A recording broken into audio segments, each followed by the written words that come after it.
Hola, muy buenos días tengan todos ustedes. El tema que vamos a ver hoy es el de infecciones en trasplante de progenitores hematopoyéticos. Este es un tema bastante interesante para el infectólogo, ya que se presentan muchas complicaciones asociadas a este procedimiento. Y bueno, empezamos con describir cómo es un trasplante de médula ósea. El objetivo es sustituir la población nativa de células en médula ósea por una población que no cuenta con el defecto que ocasiona la enfermedad por la cual está indicada el trasplante. Entonces, parece una simple transfusión, nada que ver con un procedimiento quirúrgico, ni mucho menos. ¿Y cuáles son las indicaciones para el trasplante de los progenitores hematopoyéticos? De las más comunes es una leucemia mieloide crónica, una leucemia mieloblástica aguda, una leucemia linfoblástica aguda, anemia drepanocítica y talasemias. Esto en el contexto de un trasplante alogénico. Tiene muchas otras indicaciones como las que podemos ver acá abajo, una neutropenia congénita, disqueratosis, inmunodeficiencias primarias, etcétera, y un trasplante autólogo, en el cual, bueno, están indicadas principalmente en el contexto de linfomas de Hodgkin o no Hodgkin, algunos tumores sólidos, algunas enfermedades autoinmunitarias, como sorprendentemente una esclerosis sistémica, una esclerosis múltiple, artritis reumatoide, etc. La diferencia del trasplante alogénico al autólogo es que en el autólogo uno es su mismo donador y en el alogénico tenemos un donador, una tercera persona que nos dona el injerto. Puede ser relacionado o no relacionado. Este procedimiento conlleva intrínsecamente riesgo de infección. Hay diversos factores que nos otorgan mayor o menor riesgo. Depende del origen del injerto, de la fuente del injerto. Por ejemplo, si el donante es un donante relacionado, por ende conlleva menor riesgo que uno no relacionado. Si es un trasplante autólogo, conlleva menor riesgo que uno que se realiza a través de un alotrasplante.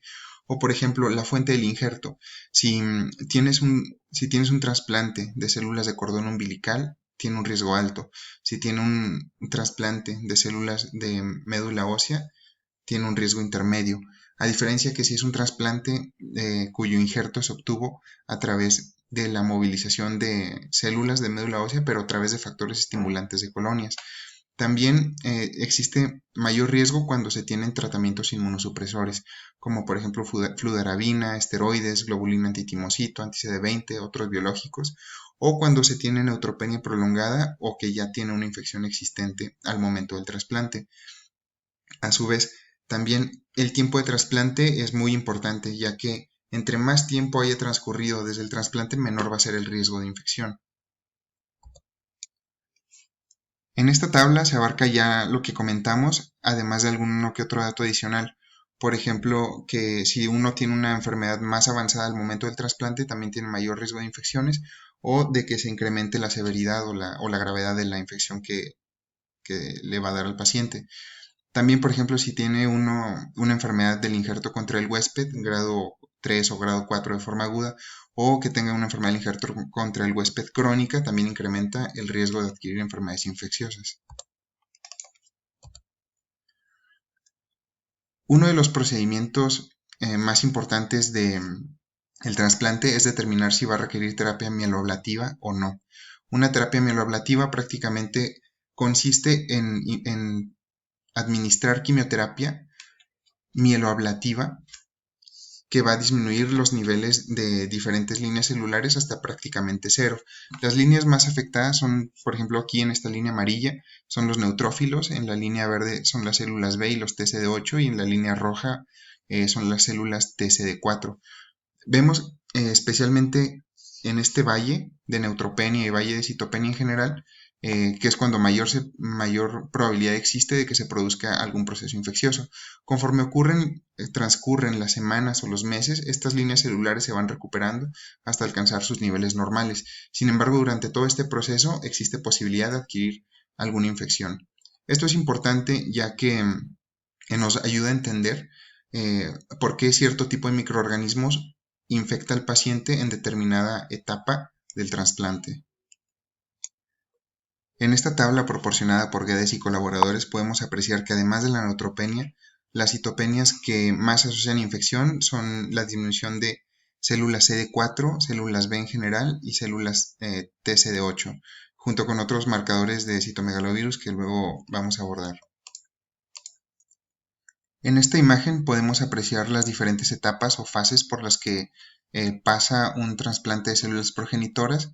Tenemos una primera fase que es aquella preinjerto, una segunda fase que es postinjerto y una fase tardía o tercera fase, en la cual, bueno, apreciamos diferentes fenómenos los cuales nos van a hacer propensos a infección por cierto tipo de microorganismos.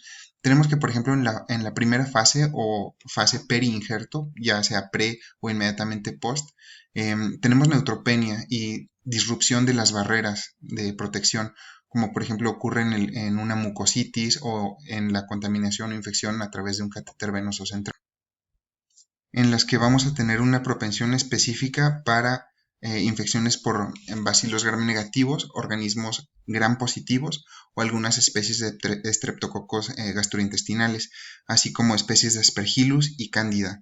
En menor frecuencia, pero no menos importante, también podemos tener infecciones por virus del herpes simple. Podemos apreciar cómo el citomegalovirus comienza a infectar a los pacientes en esta etapa, inmediatamente en el peritrasplante. Y bueno, a través de toda la etapa de trasplante, las diversas fases, apreciamos que existen diversos virus respiratorios que pueden ocurrir o que pueden infectar a nuestro paciente.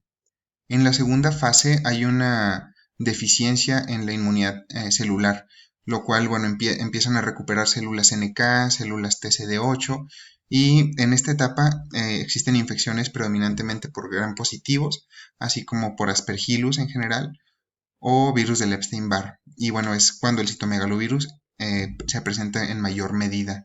Y bueno, a la mitad de la segunda fase tenemos infecciones por neumocistis. Y bueno, en la tercera fase o fase tardía generalmente son infecciones por bacterias encapsuladas, ya que hay un compromiso de la inmunidad celular e inmunidad humoral.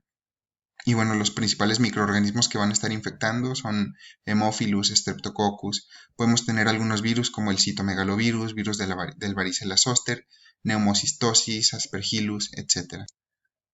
Y desde que se realiza el trasplante, prácticamente desde el día 1, puede ocurrir la enfermedad del injerto contra el huésped, la cual se va a convertir en crónica a partir más o menos del día 100.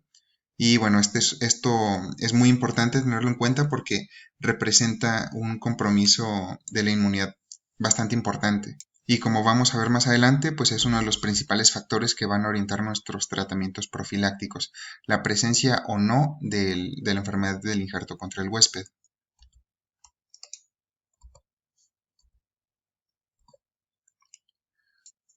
Tomando en cuenta lo que acabamos de comentar, tenemos algunas recomendaciones durante los primeros 100 días después del trasplante o inmediatamente en el peritrasplante. Aquí hay una predominancia de infecciones por gram negativos. Aquí, bueno, está indicada la administración de quinolona, sobre todo que en el momento en el que se administra la terapia mieloablativa, se espera una neutropenia que dure más de 7 días. Entonces dejamos ofloxacino, ciprofloxacino, etc. Esta terapia se inicia al momento del trasplante generalmente y se continúa hasta la remisión de la neutropenia, o si es que se llega a presentar fiebre, bueno, es momento de hacer un escalamiento terapéutico y damos tratamiento antibiótico empírico para la situación que se presente. Generalmente es un paciente con fiebre, con shock y están indicados carbapenémicos. Hay que considerar también la tasa cada vez más incidente de bacterias gram negativas y estafilococos que son resistentes a quinolonas, por los que debería de guiarse la terapia profiláctica con base en la resistencia, en los patrones de resistencia local y siempre considerar el riesgo de infección por C. difficile en pacientes con tratamiento antibiótico, el que sea. Y bueno, para profilaxis de gram positivos no se recomienda la administración de ningún antimicrobiano hasta que se llegara a presentar alguna situación clínica que requiera tratamiento empírico. En este artículo lo que se aprecia es un metaanálisis que evalúa la eficacia del tratamiento profiláctico antibiótico profiláctico en pacientes receptores de células progenitoras hematopoyéticas. Vemos que, por ejemplo, hablando de episodios febriles específicamente, la tendencia del forest plot tiende a ser favorable, es decir, sí se disminuyó la tasa de episodios febriles. Lo mismo ocurrió con aquellas infecciones documentadas, ya sea clínica o microbiológicamente, y también se disminuyó la incidencia de las bacteriemias. Sin embargo, Esta tendencia no se mantuvo al momento de evaluar la mortalidad por todas las causas. Ya sabemos que los pacientes que generalmente requieren un trasplante de médula ósea generalmente tienen situaciones hematológicas bastante complejas y bueno, no se modificó la mortalidad en general. En esta tabla lo más rescatable es que es la duración del tratamiento profiláctico. Algunas series sugirieron que el tratamiento se mantuviera únicamente por 15 días después del trasplante, sin embargo otras, y a mi parecer más acertado, la mantuvieron hasta posterior a que los neutrófilos, el recuento neutrofílico total, fuera superior a 500 células.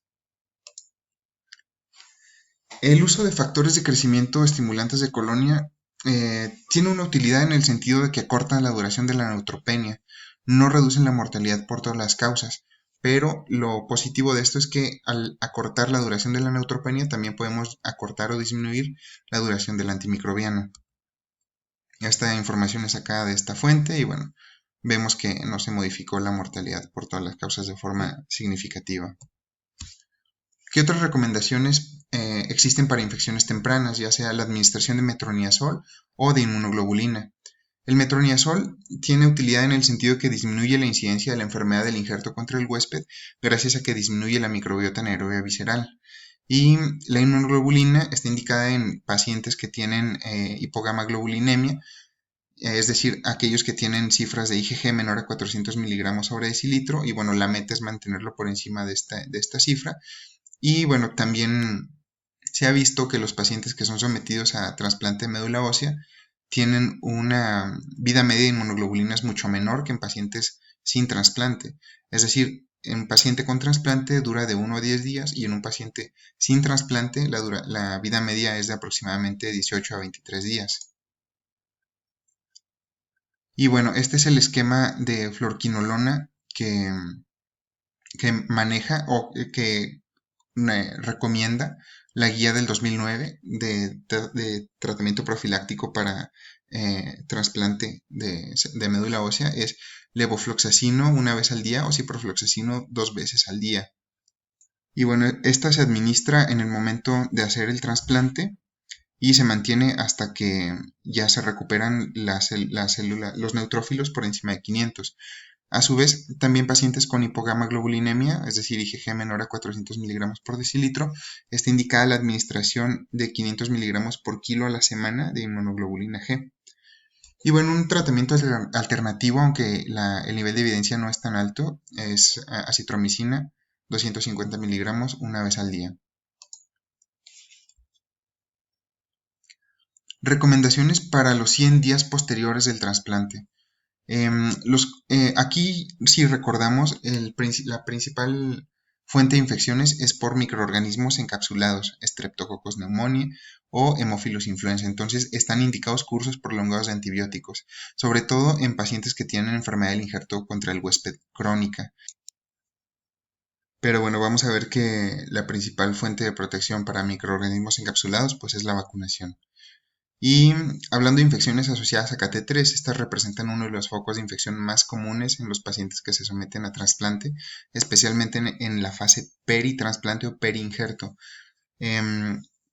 Tenemos algunas medidas que se pueden implementar, como el empleo de catéteres impregnados con rifampicina o minociclina, lo cual, bueno, sí se ha demostrado que disminuye la tasa de infección. Y bueno, hay que tener precaución con los antibióticos tópicos, ya que estos sí pueden disminuir la tasa de bacteriemias, pero a su vez incrementan el riesgo de colonización por hongos. Entonces, es un problema por otro. Hablando específicamente del Streptococcus pneumoniae, tenemos que la incidencia en los pacientes que se someten a trasplante de células progenitoras hematopoyéticas es de 8.3 por 1000 pacientes. Esta incidencia casi se triplica con un 20.8 por 1000 pacientes en aquellos que tienen enfermedad del injerto contra el huésped. Y en este caso, la vacunación está más que recomendada. Lo que recomienda la guía del 2009 es la administración de la 7 valente. Y bueno, la terapia antimicrobiana se debe mantener mientras exista enfermedad del injerto contra el huésped o se tenga una IgG menor a 400 miligramos sobre decilitro. La selección del antimicrobiano depende del patrón local de resistencias. Sin embargo, lo que reporta la literatura global es que